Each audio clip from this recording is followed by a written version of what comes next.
Thank you, Enrico, and thank you, Nate, and thank you to the forum for inviting me. It was, as we discovered, 2011. It's fantastic to be back here and to get a little bit of a sense of the change in the city, which seems significant. When Nate and I were talking earlier, I had mentioned that this was one of the first public lectures I've done since we all went away for a couple of years. I'm very excited. I'll try to keep it under 3 or 4 hours because of that. I'm interested as an architect in the way work creates connections. It seems simple, but I think it's actually quite profound. To find ways physically, spatially, to break down isolations in our cities, our communities, our institutions, and in our public lives. I was struck recently when I was thinking about this lecture by a quote from the 1960s architect and thinker Yonah Freeman from his book Pro Domo. At the very beginning of the book, he writes, quote, "When I was a schoolboy, I discovered that a house alone does not exist, that it does not end at the outer limits of the ground floor, but continues on the streets, the gardens, then to the house across the street. The house across the street itself continues into what is in front of it, and so forth. To imagine one house is to imagine the whole world." I wanted to start tonight from that premise, that our role as architects is not only to build houses, institutions, and cities, but in that work to look for new opportunities in the places and spaces that we are dreaming about to integrate our public and private worlds more deeply in positive and connected ways.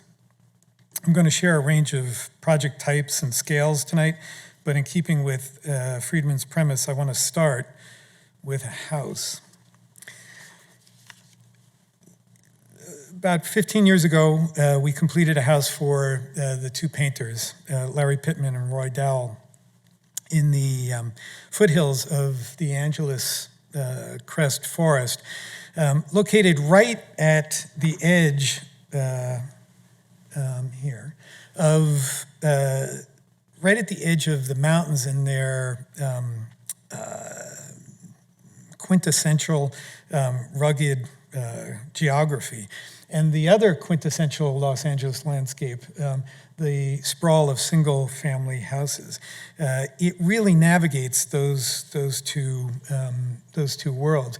Interestingly, the site is a site that had 2 flat pads on it, and the existing house is a Richard Neutra house from the late 1950s, a kind of quintessential post-war Neutra modernist house, completely transparent around the outside, 1 story, fairly compact. In a way, it has that modernist romantic idea about transparency. And I say romantic because the house being by the mountains and the house having been built very lightly, as often houses were at that time, it's really susceptible to that environment, which can be quite intense and challenging at times. And because of that, Larry and Roy thought that maybe they would turn this house more into a guest house, study, and then build a new house on the other flat pad that Neutra had convinced his clients, the Cyrulniks, to build just below that site, because Neutra was certainly on the edge of being a socialist architecturally, was always trying to build compounds, not just one house, but series of compounds. The Cyrulniks never built it. It always sat as a flat pad. And it was really an opportunity then to create a conversation or a dialogue between the Neutra house and what it stood for at that time and what a new house, a contemporary house, would actually mean. Because the house sits slightly down below, this is a picture taken from really the Neutra house above, the roof of the new house was in many ways going to be the facade, and I was very mindful that someone like Richard Neutra was always looking at the house that I was going to be doing. So I felt that the roof had to say something significantly about the house, and it really becomes an expression of the plan as a whole. The new house, the Pittman-Dowell house, is almost the alter ego to the Neutra house. If the Neutra house is all about transparency and maybe a slightly denser inner core, the Pittman-Dowell house is really about opacity on the exterior and significant transparency on the inside. It's almost like we took the Neutra house, cut it apart, and inverted it. The plan is really marked by a series of geometric lines that slice through the house, creating glass and solid walls with courtyard at the center, this more or less irregular courtyard, which gives you views back and forth into the house. There are really no doors in the house. That was one of the things that Larry and Roy asked for. We did have to have a front door, and there is a guest bathroom. I guess because I grew up as a Catholic, there is a guest bathroom that has a door on it as well. But everything else is incredibly open between the spaces. It's 7 sides, and that had a great deal to do with the not only the exterior, trying to get a figure on the exterior that seemed like it was in constant motion. I experimented with octagon, 6-sided figures, 8-sided figures, but they, because of their implicit symmetry, seemed very static. They didn't feel like they moved on the site as you moved around the house. 7 sides, it felt like you could never quite put the house completely together in your mind, and it meant that you had to engage it by really moving around it. On the inside, that plays out as well in terms of those different walls slicing through and the different views you get. The master bathroom on the left, the master bedroom directly in front of you, and the library on the right. If the dissolution between inside and outside was really modernism's great spatial invention, I would argue that in our time, simultaneity is the space that we need to contend with, the space of our time. The idea that, in a way, because we're connected by often the thing in our hand, to everything at all times, how does that change our conception of space? If we are present in many, many different lives in many different locations, does that have an effect back into architecture? And in so much as architecture always represents the time in which it was built, what kind of ramifications does that have on especially buildings like houses, where we spend so much of our private time? In contrast to Pittman-Dowell residence, which is very much multi-directional. It is a form, it is a series of spaces that seem to constantly fold back on itself. We recently completed a project on Broad Beach in Malibu, just down from the Pacific Coast Highway and north of Santa Monica, which is very different. It's really a singular direction, a unidirectional house, if you will, because its entire goal, as is the goal of all of its neighbors, is to look in one direction like a shotgun out to the water. Because we had a wider site, that allowed us to change some of the way we thought about the house. But even the form of the house starts to take on the effect of being a kind of optical instrument or a telescope, all pointing out to that view. This is oriented a little bit, so I hope I don't disorient you, but you can see the ocean on the left, the beach as it comes in, the form of the house. What was so interesting to me was that all of the other houses form this very continuous, almost row house-like line along the street for obvious privacy reasons. They're really pushed up against it. And then there's a common string line that's a legal line along the edge. No houses can really be out any further than that. So it starts to define these two very different sides. But into that, because of the size of the lot, we could start to make a house which both defined the edges on ocean and on street, public and private, if you will, but also the house from within the site could start to become more of a sculptural object. From the street, the house really presents in a kind of complete flatness, a deep, deep abstraction. I was fascinated by some of David Hockney's paintings at the time, and the sense of that abstraction, but still referring to elements like the palm tree, or maybe the front door, or the mirror, all of these different elements in a composition which tells or just gives you slight hints of what the story or the narrative inside the house might in fact be. The art, the client is a long-time collector of particularly contemporary and modern art, and has collected Sol LeWitt work over the years, both sculptural and also wall drawing pieces. And the house is really marked by this suite of LeWitt wall drawings based primarily on the Dazzle paintings, wartime ships. What was fantastic about these paintings was, one, from a conservation standpoint, being next to the ocean, you didn't have to really worry about them in the same way.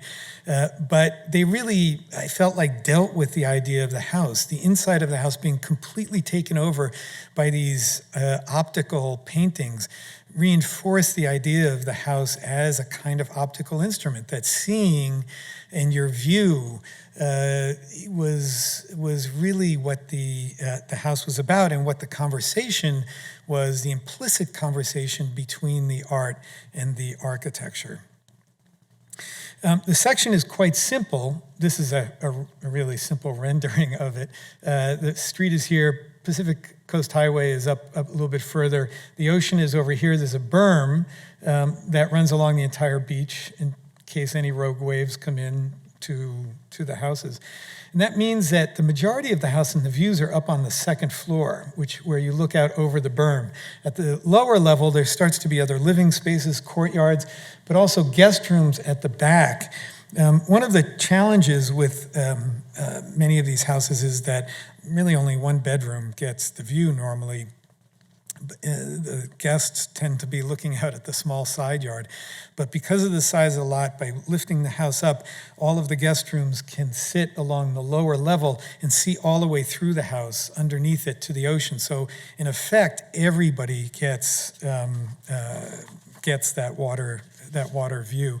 There are a series of additional LeWitt paintings which really form the back facade of the house. So from the beach, you look all the way back through, especially at night, and you can see those LeWitts telegraphing through to the public space of the beach. As I mentioned, the house is very much lifted up, and it's at that moment where it becomes, I'd say, the most sculptural. There is a sense that your connection to the beach is immediate. The structure starts to take on more sculptural forms, seem to pirouette and move and dance as you move around it, with the activities down below, but also things like the stairs which descend down and seem to curve around these dancing columns.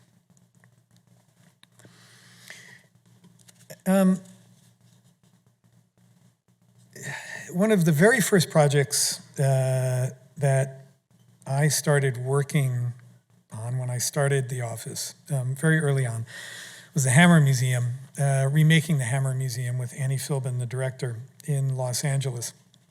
The Hammer Museum is a museum that was built in the very late 1980s, 1989 it was finished, attached to the Occidental Petroleum Company. This is the building.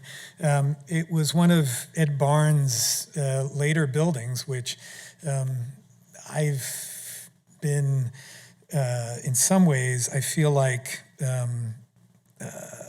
connected to, or very interested in Barnes's work for a long time. When I was at RISD, he built one of the only contemporary buildings at a time when postmodernism was really the the current style.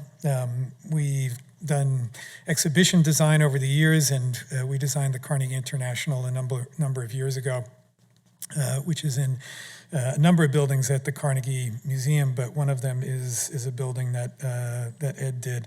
And then the Hammer Museum, which has been a multi-phase project starting in around 2000.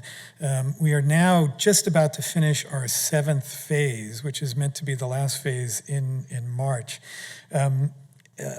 Which has been an extremely long but very interesting process, because while we did a master plan to transform the building, each iteration has responded to the way that the responsibilities of the institution, the responsibilities of the museum have changed as museums and culture have changed, as the expectations of the community of artists have changed. This is the courtyard on the inside that was the original courtyard before we started doing any work to it.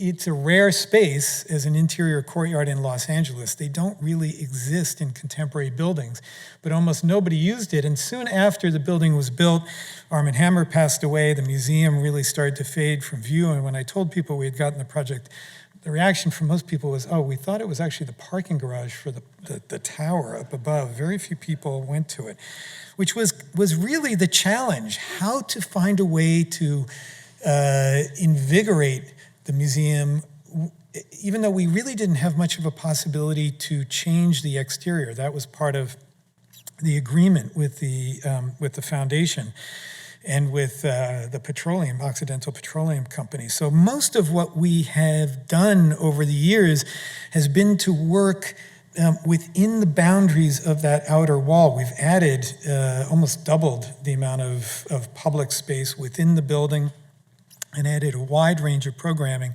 as the museum has continued to expand its museum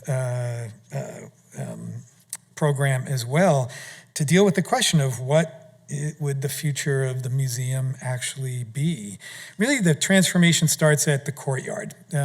It's public space, which is a part of the free, open, accessible program of the Hammer. We've remade almost everything here, so I'm not going to go bit by bit over the many years. But probably the most important piece was the building of the John Tunney Bridge, which connected the two sides of the museum. The galleries are almost all up on the second level, and because there was no connection, it meant that you had to walk all the way around the courtyard to go from one gallery to another, and that was annoying. But what was really a problem was that it meant that it divided the curatorial ability to start to curate the entire museum. You couldn't do a show across the entire museum easily, or you couldn't set up a dialogue between the two sides of the museum very easily. So the bridge, even though it's a quite small piece, has had overarching effects on completely changing the dynamic of the museum. We did this bridge with the structural engineer Guy Nordenson. It was completely fabricated off-site and was dropped into the museum in one evening by crane, and then it was open. As I mentioned, we've remade many of the spaces. Some things you wouldn't necessarily know we had changed. The galleries we completely redid, found ways to raise the ceilings, because the program art has only continued to get larger and larger, and the spaces weren't really accommodating, especially a lot of newer contemporary art and installation art. We changed the way the skylights all worked.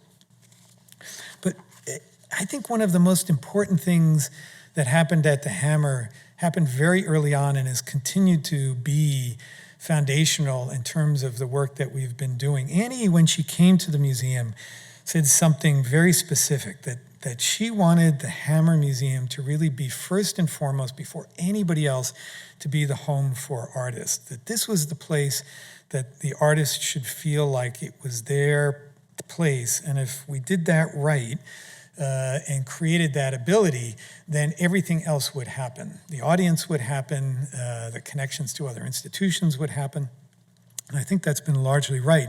What that's meant is that we've looked at things like the old lobby and created wall drawing spaces. This is Eamon Giron doing this huge mural installation.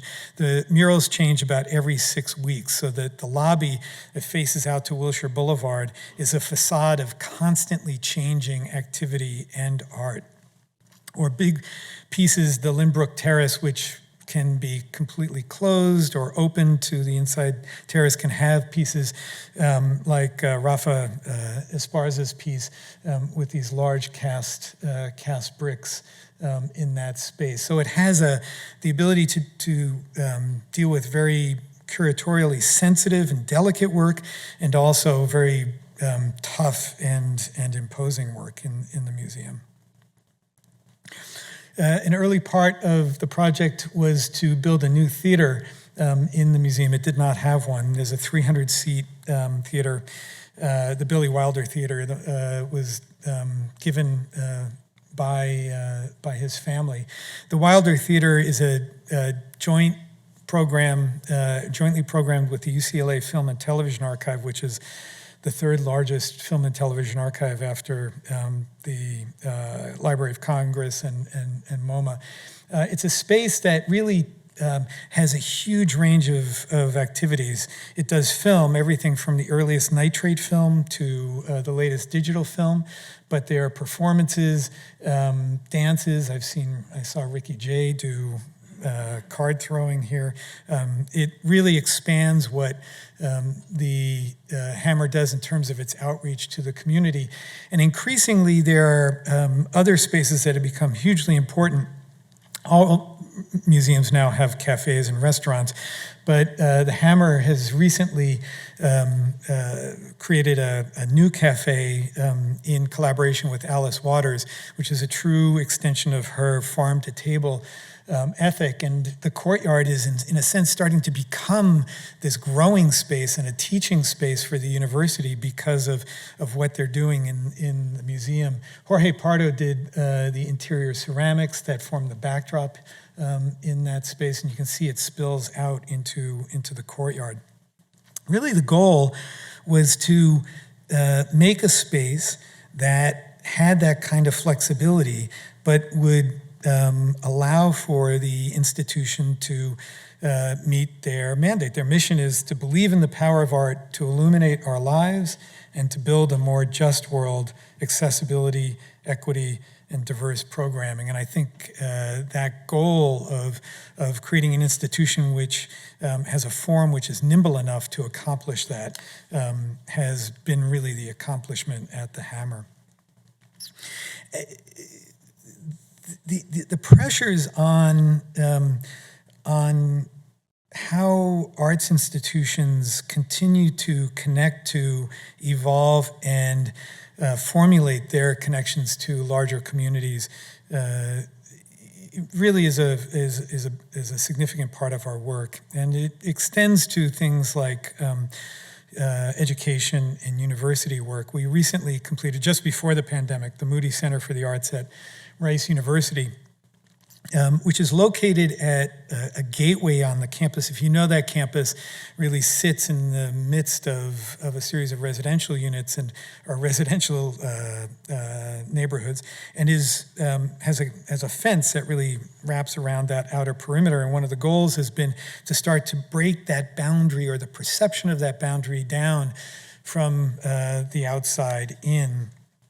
The threshold site that this project was placed in is a growing arts district that the university is trying to create. Rice's founding charter really talked about it. Actually, on its seal, it says science, letters, and the arts, and it's been fantastic in the sciences, and it's been incredible in the letters, but it hasn't really had a role in the arts in as large a way, as opposed to trying to create a new department for that, or to grow the arts department to try to accomplish that. Rice's mandate changed to create a more interdisciplinary center, almost like really an institute that could be curated so that programming happened between departments in the university, but also between the university and other institutions in Houston, and even more dispersed nationally and internationally.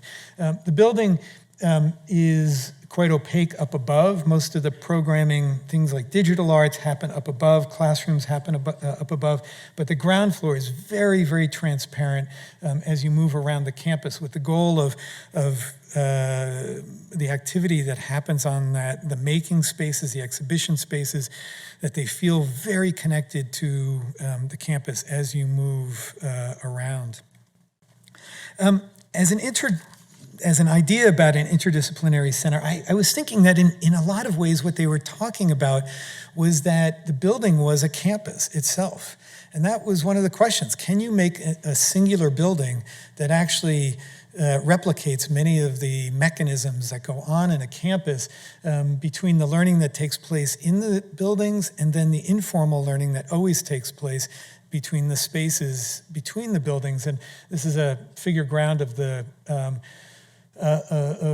university, and I had this fantasy that you could take all of the buildings and you could stack them up and almost smush them together and then crop them out, and you could make a building from that. And it didn't exactly happen that way, but I think the building does start to recall some of that ambition, where you have these longer rectangular forms that start to recall the shape and the massing of those existing buildings. And then spaces internally that start to approximate the outdoor courtyards and the walkways. This is the view as you enter into campus. The Secure Gallery, what's called the Secure Gallery, which is a joint program with the Museum of Fine Arts in Houston, is in this space. Again, a lot of program spaces, entry with this lantern-like portico at that front. The entire campus of existing traditional buildings at Rice is built with a very specific Roman bond brick. We were trying to find a way to make a connection to that, but to also make something which had a different, maybe more contemporary spirit. We're using a black magnesium oxide brick that has the magnesium oxide almost has a kind of shimmer in it. At times the brick feels very, very dark, almost black. At other times it feels like silvery, like mercury. Other times it picks up the light of the sky and becomes quite blue. So even something as substantial as a brick starts to take on different qualities. In a number of places, we started to work with an idea of the brick screens that you sometimes see. Well, I think you see it in a number of places in Texas, but you certainly see it around the Rice campus of these inside-outside spaces.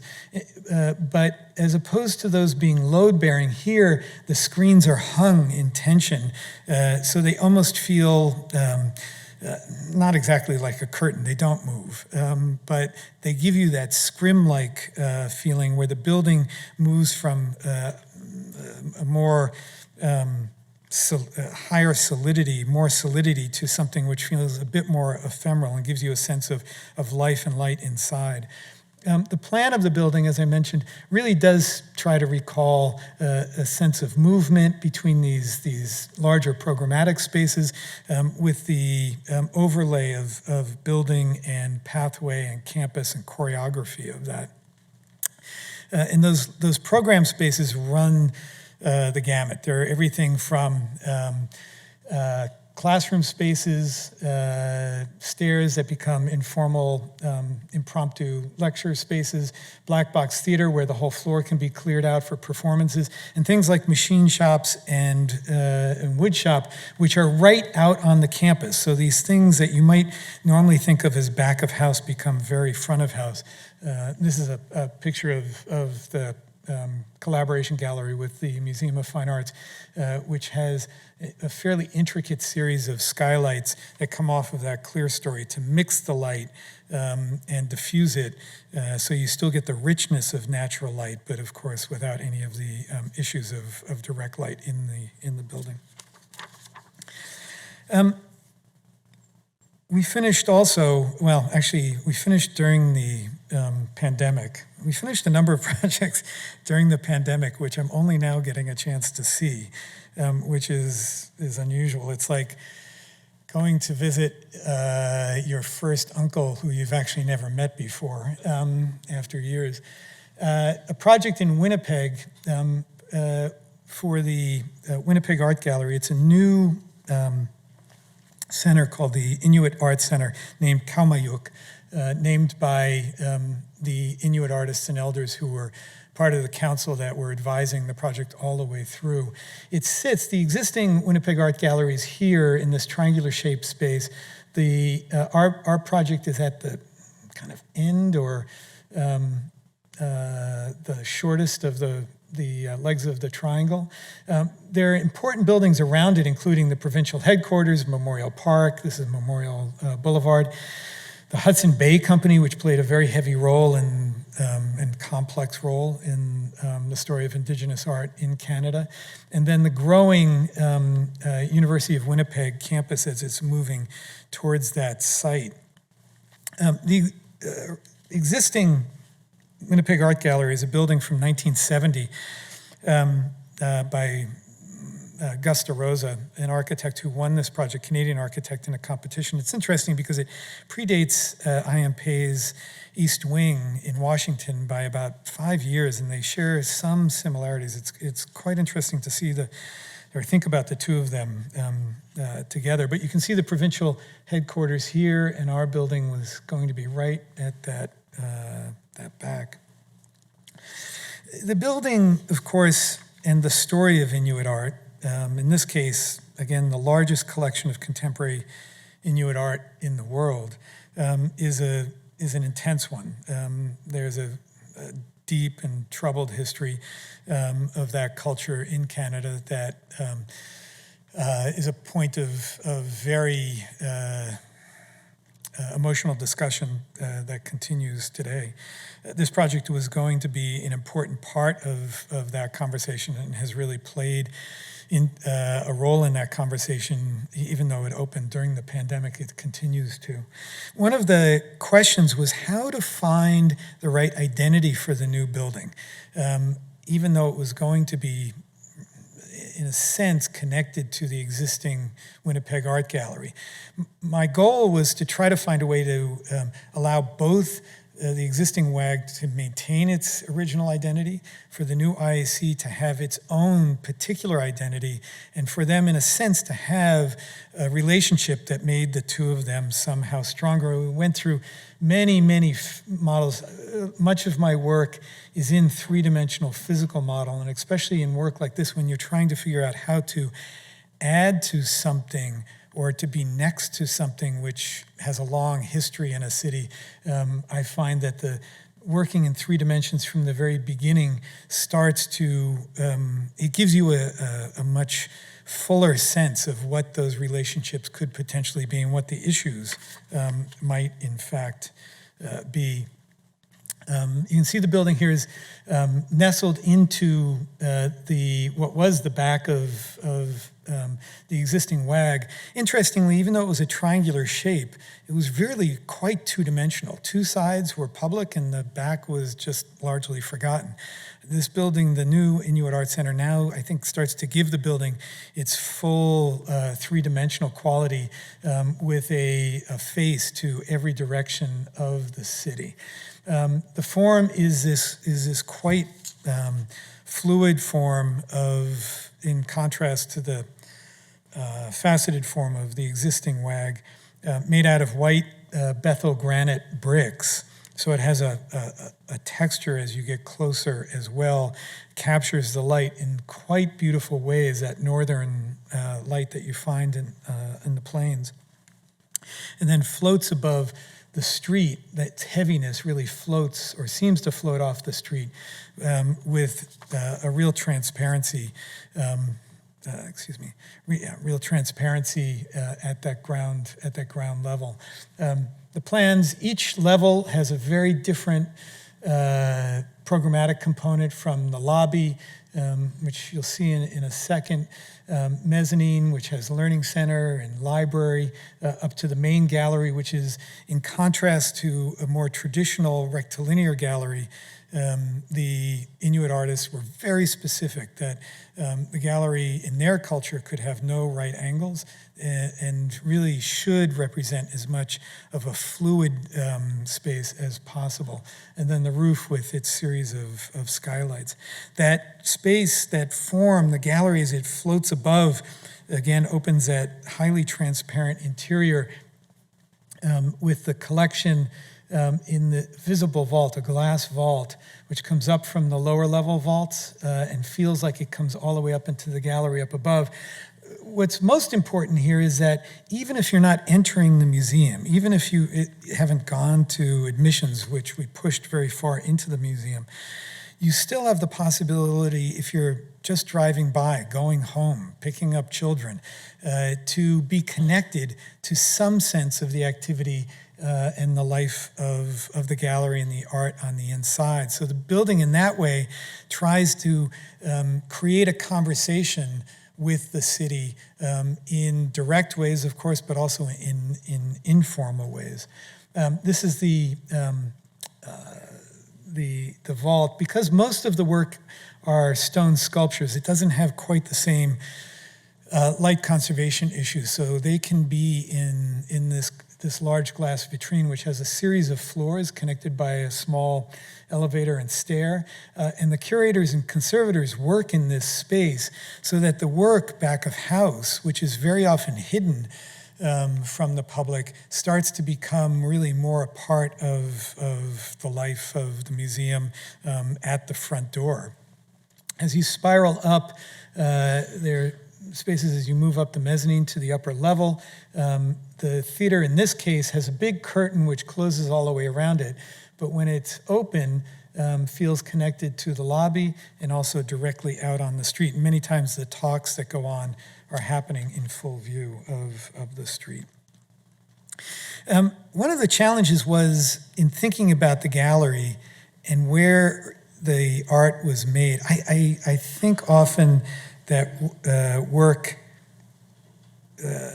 sometimes has its most vitality, its most life, when it's exhibited in spaces that have some relationship to the spaces they were made. I mean, certainly abstract expressionism and minimalism in loft-like spaces. You can see a lot of 19th century, 18th century painting where there's potentially more texture and decorative elements that sometimes they feel more connected to that space from a decorative standpoint. In this case, that work is made in that landscape. It's almost always made outside. And there's something unbelievable when you're there about seeing these small pieces in that landscape and how they're able to have a power to hold your attention in that landscape in ways that you would never imagine. And when I've seen a lot of this work displayed in other museums, they tend to be in small vitrines and pin lit from up above. And it seems to almost it feels like an anthropology museum. It seems to suck the life out of the work. And so one of the goals was to try to figure out what kind of gallery you would make. You can't, of course, approximate the scale and the space of the North, but I felt like you could begin to insinuate some of its qualities, certainly from fluidity. Its scale is a very large gallery, but also in the light, which is marked by a series of these circular skylights. Most of the light, often the light comes completely from the daylight during the day, and it suffuses the gallery with this sense of overall and very thick atmospheric light, which you might see in the North, and certainly I saw when I visited a number of times.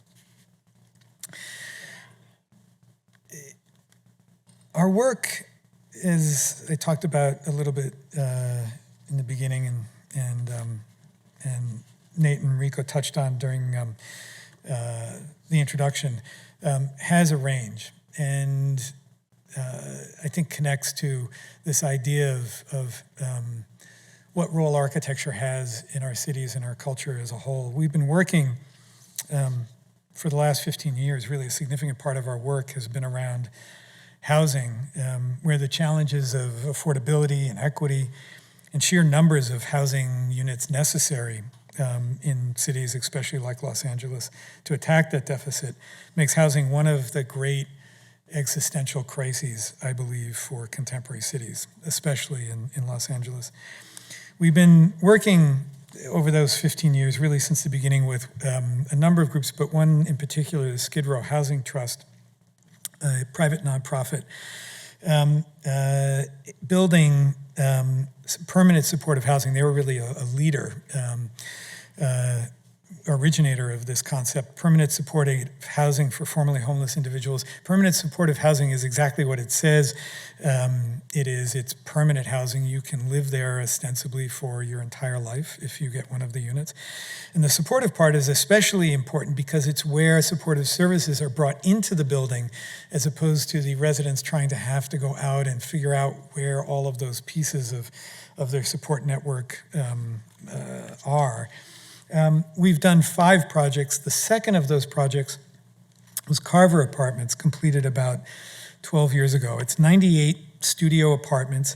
It's a pie-shaped, unusually shaped site right next to the 10 freeway, incredibly close to the 10 freeway, which puts a huge acoustical pressure on the building, which started to get me to think about, with the acousticians, the round shape, because we found that every foot away from the sound generation source, we could get the building.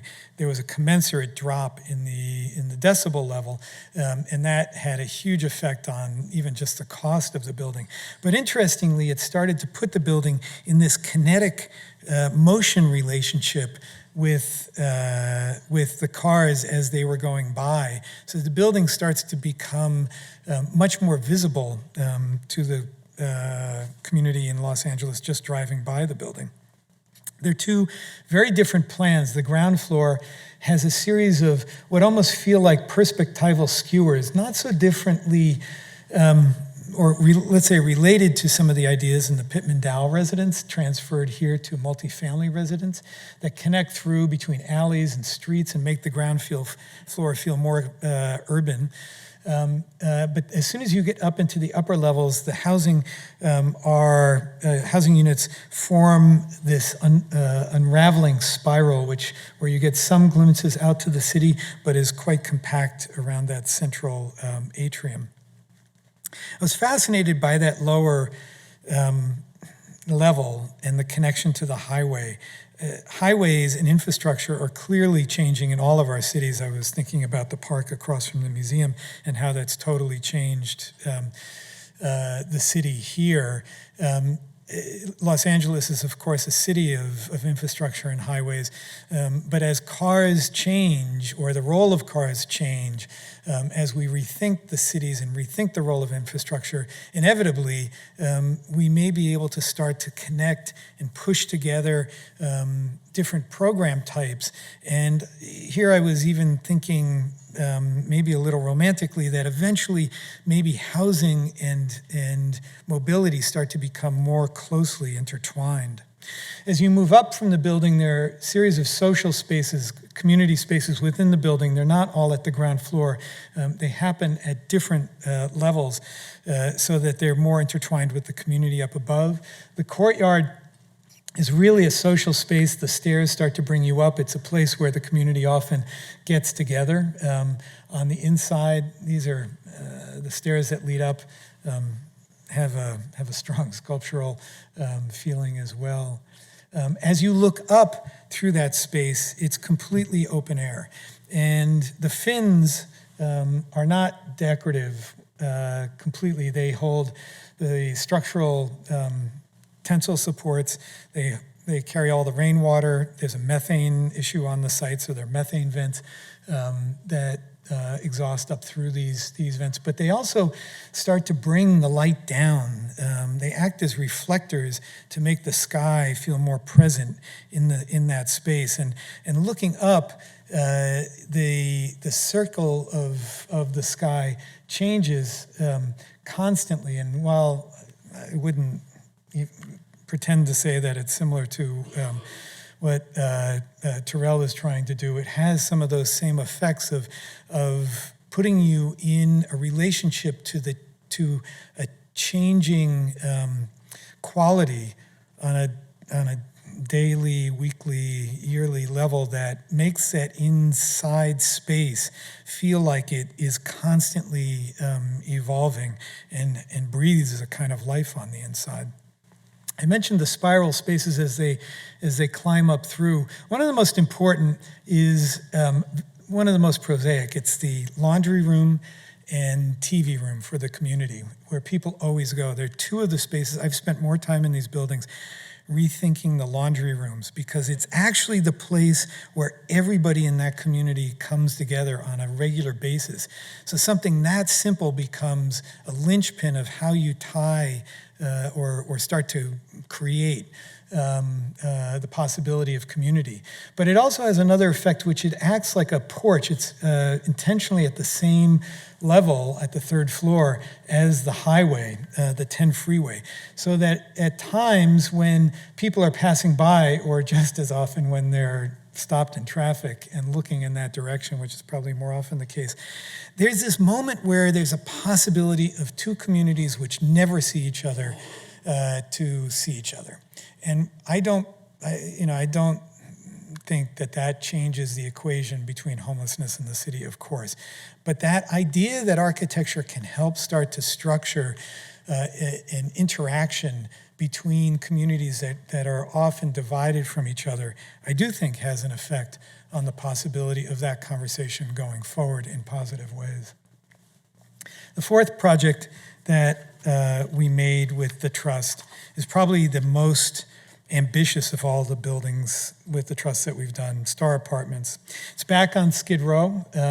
This is kind of Skid Row, which tells you a story in and of itself, its proximity to the center core of downtown, two totally different and very isolated areas from each other. It really is the most ambitious because it takes on a series of ideas all at one time: density, adaptive reuse, and because of that, sustainability, and then new construction techniques, at least new construction techniques when the building was built, because all of the units were prefabricated, and it was the first time multifamily prefabrication was able to be done in Los Angeles.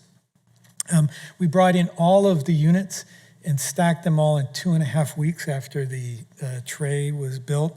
It has incredible effects on the ability to move very quickly on these projects. I mentioned the commercial reuse.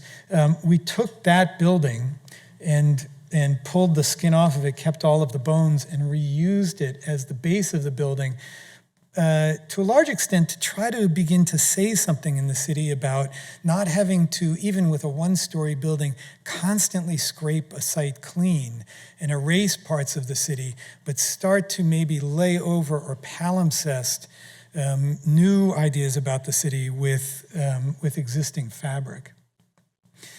Density, of course, is an enormous issue, especially if you're trying to build as many units as possible.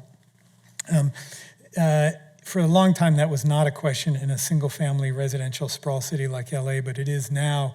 In this building, the units are even in the middle of the courtyard, and that's not so unusual in Tokyo, but in LA, that was a very different approach to the way that you might make a building at a communal level. The collective was important, the community was important that lived there, but we also were constantly thinking about the individual and the individual lives. These are all scale models. They're about this large. We made models of all 104 units for the Venice Biennale, the 2 biennales ago, where we spent time with each of the occupants in the units and with their help, cataloged their entire life, and then we had a series of basically miniaturists in the office for a number of months, making exactly their spaces to be able to portray how individualized their lives were, and how this issue of homelessness, which so often is thought of as a one-size-fits-all population, is actually made up of a series of true individuals. That in-between space between the existing building and the new building is where most of the community functions take place. They're everything from community kitchen, community garden, service provider spaces, education spaces, half-court basketball, a jogging track, yoga area. It really is like a park on the inside. This is just after it was built. This is where the basketball court is. There's a kind of rawness to these buildings. They're built for significantly reduced budgets. But I think it goes back to that idea of something like infrastructure almost being able to be blurred with housing or other program to make something which is very city-like, very urban. Incrementally, each of these projects, these are the ones that we've built or are in planning, are small, but I think over time, they've started to create almost an incremental infrastructure in the city. I like to think of this web as having a scale that's similar in its presence and its ability to affect change as very large city-defining projects. But if the previous projects look at the scale of influence in the city incrementally, a project we finished a number of years ago, One Santa Fe, takes on the scale all at once. It's 440 units, 80,000 square feet of commercial space at the edge of the Arts District in the LA River. It's so large that I think it starts to ask the question around whether the building is architecture or urban design or maybe even infrastructure itself. It's really another building which deals with a series of layers. Southern California Institute of Architecture, one of the architecture schools, is here. It's right behind it. And I like this image where it almost feels like it's stacked up between that building and the mountains in the distance. The entire ground floor is commercial for the most part. There's parking underground here. We couldn't do parking along this edge because it was right next to a train yard building that we couldn't undermine. So there are 2 levels of parking on the 2nd and 3rd floor, and then housing across that entire length. But these 2 levels of housing are built in a way that they could eventually become, as cars become potentially fewer and fewer, they could be taken back as housing. The building is so long that it really has a series of moments that start to deal urbanistically with particular areas of the city. The ramp up becomes like a campanile at the end of 2nd Street. This bridge creates an entry into the center space, which is convenience parking, but is really this informal plaza that gets used for public spaces. SCI-Arc is here. There's eventually going to be a metro station behind so that this becomes a gateway all the way through the site, anticipating a kind of urbanism. Affordability, there's 20% of the project is affordable. It's mandated. But none of the units are different between affordable units and market rate units. One of the ways that we dealt with affordability was to try to provide the widest range of units possible. Everything from small, live-work spaces, micro studios, junior 1-bedrooms, more typical 1 and 2 bedrooms, and then maybe one of the most affordable types of units are the 4-bedroom units where you can put 8 people and where this idea of almost a co-living can take place. And I think that possibility of creating many styles of living is another way of attacking affordability that doesn't require a legal or a legislative percentage to it. I mentioned the idea of anticipation in the building. This is it. We worked with Friends of the Los Angeles River when this project was being built to anticipate how the river was changing, and we proposed a series of these bridges. They wouldn't be exactly this way over the railroad tracks, but to provide, to make a stronger connection. These were, in our minds, going to be a series of community gardens over the railroad tracks, which would be an interesting way of this entire building becoming a kind of facade for the river. When we first made this building, I got a lot of criticism. It was too big, people would say. It was too large for the neighborhood. And if you believe that a city is going to stay exactly the same as it is now forever, then that criticism is completely spot on. But Los Angeles is changing rapidly, like all cities, like Dallas is. Buildings last a long time. I think it's a responsibility of architects to begin to anticipate where a building will be urbanistically, how it will participate, not just when it's built, but in 25 years. And this is an old rendering. If you were to be in this area now and see how much density has happened around it, that reality has happened much more quickly than even I expected. I want to finish tonight with probably one of the most recent projects that we have worked on, a place where architects are not normally, they don't normally exist all that much, and that is truly an infrastructure. With a new project, the 6th Street Viaduct, which crosses from the Arts District to Boyle Heights in East LA, and runs across the LA River and replaces the old 6th Street Viaduct, which had to be taken down because there was almost from its first days, a problem in the cement and the concrete that every time it got wet, it would start to fracture, and it took years and years. They kept trying to repair it. Finally, they knew during a large seismic event it would probably come down. It's one of a suite of bridges that are quite iconic in the city. They're all part of the City Beautiful movement at the early part of the 20th century. It had these two quintessential arches everybody knew. They showed up in almost everything, including many movies from Greece to probably Terminator. Almost every post-apocalyptic film made in Los Angeles happened in this location.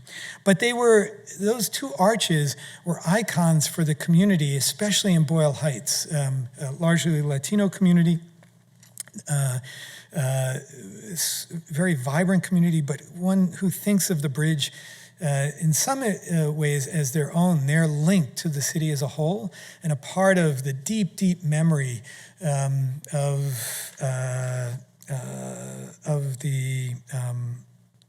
the place. And interestingly, as a side point, Guadalupe Rosales, who has the corridor in the museum right now, is a photograph that she took of the bridge just when it was finishing, that was in the Whitney Biennial, that I think starts to speak to that connection the community has to the bridge.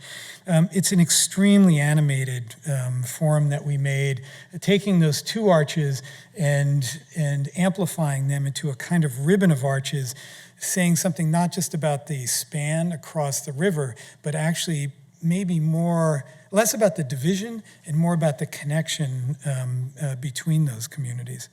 From almost every direction, it has a very different appearance. It's complex in terms of what it has to navigate. It crosses 3 state and federal highways. 2 of the most important high power lines run over the top of it that power a big part of the city. 18 railroad tracks.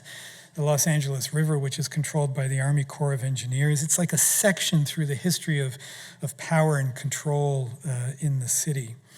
This is a view where you can really see the bend in it. The curve forms a very important aspect of really the overall sculpture and experience of the building. The arches tilt out slightly at 9 degrees, which also give the form a kind of unprecedented animation. But what's important here is to see the underneath of the space where the columns come down. This entire space on this side of the river, 11 acres, and another acre on the other side, will eventually become public parks. Those are just starting now. So the project isn't quite done. This is looking from the Arts District across, where it becomes really a kind of threshold moment in the city. I was interested in the beginning in being able to potentially rethink infrastructure. If infrastructure is the iconography, the most iconic part of Los Angeles, I think it's imperative as culture has changed to try to rethink what that means and what it looks like and how it performs. Infrastructure for too long in the city has been a kind of monoculture.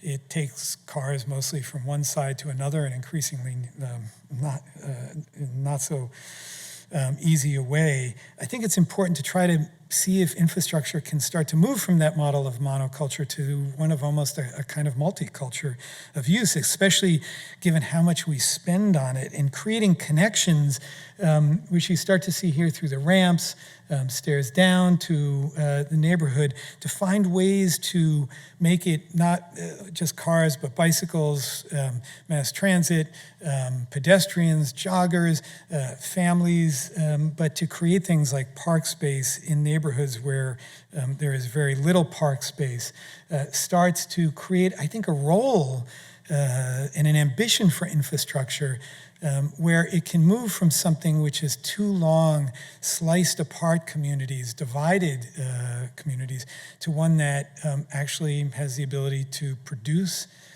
community, to represent our cities in more complete ways. These are just a snippet after the bridge was opened in August that we took from social media. We could be here all night looking at these videos that were on Instagram, but I think it just gives you some sense. These are all from individuals we don't know, but I think the way that the bridge has started to produce a kind of connection and ownership with individuals, with communities, with groups around what it means to them. I want to finish with this image because I think it connects back to some of my first points about the role of architecture in this equation of institutions, communities, public, private space. The bridge, when we first were asked, when we got the competition brief, one of the things it said was the bridge was meant to be an icon, day one, which is a daunting thing to try to imagine how to do that. As we got into it, I started looking at other iconic structures around the world, the St. Louis Arch, the Eiffel Tower, the Statue of Liberty, the Griffith Observatory. All of them are things that you can take a picture of, structures you can take a picture of. You can put them on a postcard, if we still send postcards, and you could send them to somebody and they'd know exactly where you are. The form stands in for the city, and that's important, and I hope the bridge does that as well. But what I also realized was that each one of them were structures that you were meant to go to and go up in. The St. Louis Arch to the top, the Eiffel Tower to the top, and look back out and see the city, and likely see the city because of the structure and that vantage point in new ways, to see the city in fresh, unassuming, and optimistic ways. And I think that that's one of the roles that I hope the 6th Street Bridge really plays. I think that's one of the roles that we need to look to architecture to try to play, that it's constantly challenging us to, of course, meet its functions, but it's challenging us to see our lives, our contemporary place in the world in new ways, and even more importantly, to try to imagine our future and anticipate how that can continue to evolve in positive, productive, accessible, equitable ways as well. Again, thank you very much for having me here. It's really been fantastic. Thank you.